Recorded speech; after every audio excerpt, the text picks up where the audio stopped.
আরে দোস্ত, তো চার্জারটা একটু আমাকে দে তো। আমার ফোনে মাত্র 1% চার্জ আছে, আমার ফোনটা চার্জ দিতে হবে তাড়াতাড়ি। তাও তো 2% চার্জ আছে, আমার তো চার্জ নেই। আরে আমার তো বেশি বিপদে রে।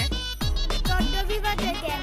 আরে কারণ আমার ফোনে 1% চার্জ আর তোর ফোনে হচ্ছে 2% চার্জ, এর মধ্যে অনেক পার্থক্য আছে। কেন? কি পার্থক্য? আরে কারণ তোরটা এখনো বেঁচে আছে আর আমারটা একবারে শেষ নিঃশ্বাসে চলছে। আমি আগে চার্জ দিই। আচ্ছা ঠিক আছে, নে, যার ফোনে বেশি চার্জ দরকার সে আগে চার্জ দেবে। ঠিক আছে, তোর কি দরকার? আরে আমি ইউটিউব দেখবো। আমার দরকার আরো বেশি। কি তোর দরকার? দোস্ত, আমার বেশি দরকার। আমার ফেসবুকে ভিডিও ছাড়বো। আমার 2% চার্জার লাগবে। আরে এটা আবার কোনো জরুরি কাজ হলো? হ্যাঁ, অবশ্যই। ঠিক আছে, তুই চার্জারটা আগে লাগা। আরে দোস্ত, কারেন্টই তো না। এখন আবার তুই কি কষ্ট? দোস্ত, লোডশেডিং। আরে বেটা, তাহলে আমি এতক্ষণ কি নিয়ে ঝগড়া করলাম? আচ্ছা দোস্ত, তোর ফোনে কত পার্সেন্ট চার্জ দেন বললি? 2%।